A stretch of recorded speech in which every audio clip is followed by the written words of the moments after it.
Fala, pequeno investidor, futuro milionário ou milionária. No vídeo de hoje vamos responder a pergunta que não quer calar. Os fundos imobiliários ainda estão baratos? E a resposta é quase nenhum deles, tá? A onda veio, quem surfou, surfou, e quem não surfou terá que esperar agora a próxima onda, que não está tão longe e vamos ver com o decorrer deste vídeo. Só vai lembrar que nada que eu disser aqui, nenhum ativo que eu trouxer aqui será recomendação de compra ou venda, é apenas para caráter educativo. E eu não vou ficar aqui falando aquela frase eu avisei, mas eu avisei em alguns vídeos que os fundos imobiliários estavam com um bom preço, principalmente perante o seu valor patrimonial e com um segmento bem específico, os de tijolos. Esses sim que estavam com desconto e estava gigantesco. Vamos agora entender o porquê que o IFIX teve essa elevação nas últimas 18 sessões da Bolsa. O primeiro motivo é que já começaram-se a ficar com 0 a 0 movimentação da taxa Selic. A taxa Selic é a taxa que rege, os juros aqui no nosso país. Então, quando ela começa a ficar mais alta, tudo fica mais caro de se pegar crédito. E quando ela está mais baixa, fica mais barato pegar crédito. Essa já é a primeira conclusão da Selic. A segunda é, os investimentos de renda fixa ficam mais atrativos quando essa taxa Selic está lá em cima. E eles ficam menos atrativos quando essa taxa Selic está lá embaixo. E essa taxa Selic também é responsável por mover ou brecar a economia. Então, assim, é um jogo de sobe e desce mesmo. Todos os países fazem isso. Juros a inflação começa a subir, tende-se a aumentar os juros para a inflação cair. A economia fica muito parada com a inflação controlada, abaixa-se a Selic para ter de novo movimento de crédito e mover a economia. Partindo desse pressuposto, vamos agora entender o porquê que os fundos imobiliários tiveram essa elevação no valor das suas cotas. Primeiro, como agora o Copom, que é o órgão responsável por elevar ou diminuir a taxa Selic, está mantendo, não está mais elevando, e como a inflação está em queda, a tendência é que nas próximas reuniões, na segunda ou na terceira próxima reunião, tende-se começar a cair essa taxa Selic, deixando menos atrativos os investimentos de renda fixa, como CDB, Tesouro Selic, algumas debêntures, algumas LCI, LCA, CRI, CRA, são investimentos de renda fixa. Então eles começam a ficar menos atrativos, pagar um valor um pouco menor, então o pessoal começa a correr para os ativos de renda variável. E geralmente quem está habituado a utilizar a renda fixa para pôr o seu dinheiro para trabalhar, quando vai migrar para a renda variável, a primeira classe de ativo que eles começam a olhar com mais carinho são os fundos imobiliários. E quando você está investindo em imóveis, você tem aquela certeza do recebimento dos proventos e que a cota não irá ter aquela queda tão brusca, porque os imóveis eles não ficam se valorizando e desvalorizando com uma proporção muito grande e muito agressivamente. O imóvel, na verdade, ele tende a ir subindo com o longo dos anos, quando é um imóvel bom, bem localizado, e quando é um imóvel ruim, mal localizado, ele tende a continuar subindo também, só que bem mais devagar mesmo, porque a população mundial só vem crescendo e as terras são limitadas, não vai haver mais terras. Então a tendência é que tudo que está construído tende a se valorizar. E aquele terreno que está para construir tende a se valorizar também com o tempo. Porque começa a aumentar a procura, a oferta e a demanda. Muita gente procurando por local para morar, local para alugar, para pôr sua empresa, e não tem mais imóveis para alugar. Então o preço tende a subir. E uma outra característica dos imóveis são o reajuste anual dos aluguéis. Alguns fundos imobiliários aplicam-se a metodologia de reajustar o aluguel em cima do IPCA e alguns em cima do IGPM. O IGPM ele é muito mais volátil do que o IPCA, trazendo um pouco mais de preocupação para o locatário. Às vezes aumenta tanto o IGPM que muitas das vezes o inquilino até sai do imóvel porque o aluguel sobe muito. Só que para nós cotistas isso é interessante, Quanto mais o aluguel subir, mais nós iremos receber. Então vamos agora começar a ver algumas oportunidades que o mercado ainda está tendo. No meu ponto de vista, os fundos de tijolos temos alguns ainda com desconto. O que nós temos que olhar agora? Nós temos que olhar o P sobre VP e o Dividend Yield pago. Tanto o Dividend Yield quanto o valor pago por cota. E você já vai entender. Com essa movimentação de procura de FIIs, você vai começar a ver algumas manchetes dizendo que fundo imobiliário em abril tem o maior pagamento de Dividend Yield dos últimos anos. Ou esses fundos imobiliários estão pagando 18, 20% de yield nos últimos anos. Preste muita atenção nessa matéria. Leia ela com calma, muita calma mesmo. Só que o Dividend Yield é uma fotografia do que o fundo pagou no passado perante a sua cota no presente. Parece muita coisa, né? Mas olha só. O Dividend Yield é o quanto ele pagou nos últimos 12 meses, ele pega o mês que ele está e volta a ter o mesmo mês no ano passado, soma-se todos os proventos pagos até aquele mês e divide pelo valor da cota. Nós vamos chegar no Dividend Yield.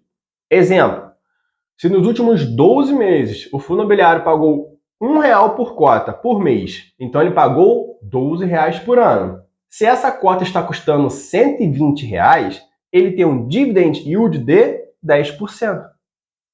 Viu? Não é tão assim, não é uma conta muito complexa. Falando parece que é, mas não é muito complexa.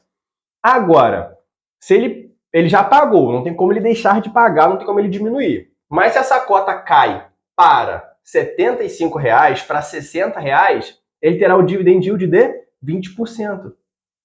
Entendeu? Então, olhar para o Dividend Yield é só uma métrica. Mas você não pode ter só ela como parâmetro para escolher os seus fundos imobiliários. Você tem que entender e ver o porquê que ele está pagando tão alto esse provento. E olhar principalmente nos últimos 12 meses se não teve aquele pagamento fora do comum. Às vezes o gestor do fundo vendeu um imóvel caríssimo e distribuiu para seus cotistas.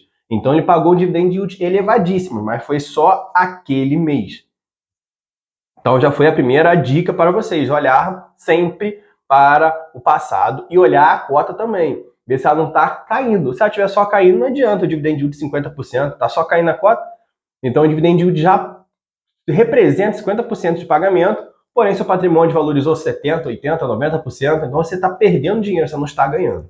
Eu trouxe aqui alguns exemplos de bons fundos imobiliários, né, no meu ponto de vista, tá? Novamente, não é recomendação. Todos eles eu tenho em carteira, inclusive tem vídeo deles aqui no canal, pode procurar, vou deixar aqui na descrição do vídeo ou no comentário para facilitar. E vamos começar com o GGRC11.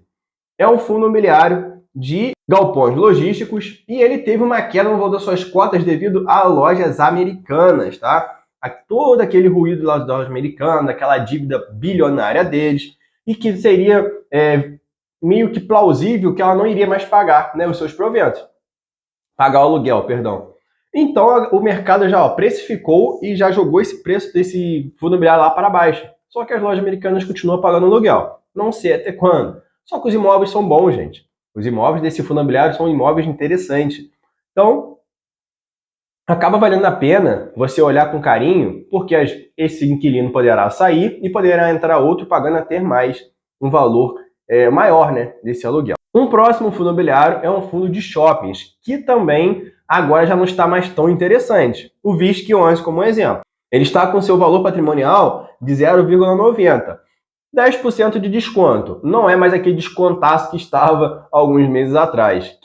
Novamente, quem surfou aquela onda ali, surfou. Quem não surfou vai ter que esperar a queda da Selic e começar a ver o movimento de alta nos fundos imobiliários. Porém, em compensação, vai receber um dividend yield um pouco menor. Mas quem fixar agora, né? Quem fixar, porque é renda variável, não tem como fixar um valor que você vai receber de dividend yield, mas quem conseguir dar comprar a cota num preço interessante, vai continuar recebendo dividend yield elevado, por mais que a cota suba. Então ele vai receber os proventos todos os meses e ainda terá a valorização no seu valor de aporte, no seu patrimônio. O próximo é o HSML11, também um fundo de shoppings, menos diversificado que o VISC, porém está com valor patrimonial bem mais atrativo, de 0,88. Aqui nós já temos começando a ver um desconto mais interessante. É um fundo imobiliário que eu tenho em carteira também, é um fundo imobiliário que tem alguns shoppings espalhados pelo Brasil e é um fundo imobiliário interessante, que vale a pena você ficar dando uma olhadinha. O próximo é um fundo imobiliário que está com descontaço perante seu valor patrimonial, tem vídeo dele aqui no canal. É o RECT11. Cuidado, porque esse desconto tem um risco embutido, tá? Preste bastante atenção. O RECT11 é um fundo que está com seu P sobre VP de 0,64. São 36% de desconto no valor patrimonial da cota e está pagando um dividend yield acima de 10% ao ano, mesmo tendo uma pequena vacância. Então, assim, cuidado, tá? Com esse fundo imobiliário, porque tem um risco embutido. Vale muito a pena ver o vídeo que eu deixei aqui para você poder ter maior clareza do que está acontecendo com esse fundo imobiliário. E o último aqui, para não falar que eu só falei fundo de tijolos, é o KISO 11, que é um FOF. Tem gente que não gosta de FOF, tá? Eu tenho carteira, porque quando eu vou montar minha carteira, todas as classes de ativos, eu olho ela como um time, tá? Como um time mesmo. Tem aquele defensor, tem aquele que vai ficar lá na frente para tentar fazer o gol. Aquele que vai ficar lá na frente para fazer o gol é o que tem maior volatilidade, que traz mais risco, ele pode fazer ou pode perder. E o defensor é aquele que vai segurar as quedas e vai continuar me pagando um bom provento. Então, o KISO 11, que é um FOF, eu considero ele um ativo de defesa. Eu tenho 3 FOFs na minha carteira, que é o BCFF11, o KISO 11 e o HFOF11. Eu tenho esses 3, eu deixo eles 3 ali como fonte de defesa. Cada um tem sua característica. O KISO 11 ele tem a característica de tentar bater o IFIX. Essa é a proposta do gestor, bater o IFIX. Então, essa é um FOF mais agressivo, né? É um FOF mais agressivo. Já os outros dois já são os FOFs mais passivos, ficam ali tranquilo, não fica girando muita carteira. Mas ele está com um valor patrimonial de 0,90, temos aí 10% de desconto, e o bom desse fundo é que o valor dele da cota é baratinho, né? 7 e pouquinho, menos de R$8. Então, para quem está começando a olhar esse mercado agora, talvez seja interessante você pegar e se aprofundar, estudar, analisar e ver se vale a pena pôr na sua carteira. Espero que esse vídeo tenha trago clareza. Eu vim aqui com o intuito de deixar o mercado financeiro com um pouco mais de clareza mesmo, ser um pouco mais fácil a compreensão. Vou deixar aqui embaixo links de investimentos alternativos, tá? Em músicas, cinemas, obra de arte, precatório de dívida, tem diversas opções. E aqui em cima vai estar o Instagram da página. Por lá eu posto conteúdo todos os dias sobre o mercado financeiro e dicas de consumação, dicas de dinheiro, dicas para você melhorar o seu orçamento e deixar ele mais claro, dividir o seu dinheiro para trazer maior clareza. E vou deixar também aquele velho pedido, né? Aquele velho pedido. Deixa o like se esse vídeo trouxe algum valor para você, se você aprendeu alguma coisa com esse vídeo. E se inscreva no canal caso ainda não seja inscrito. Meu nome é Diego Klein, até o próximo vídeo e eu fui.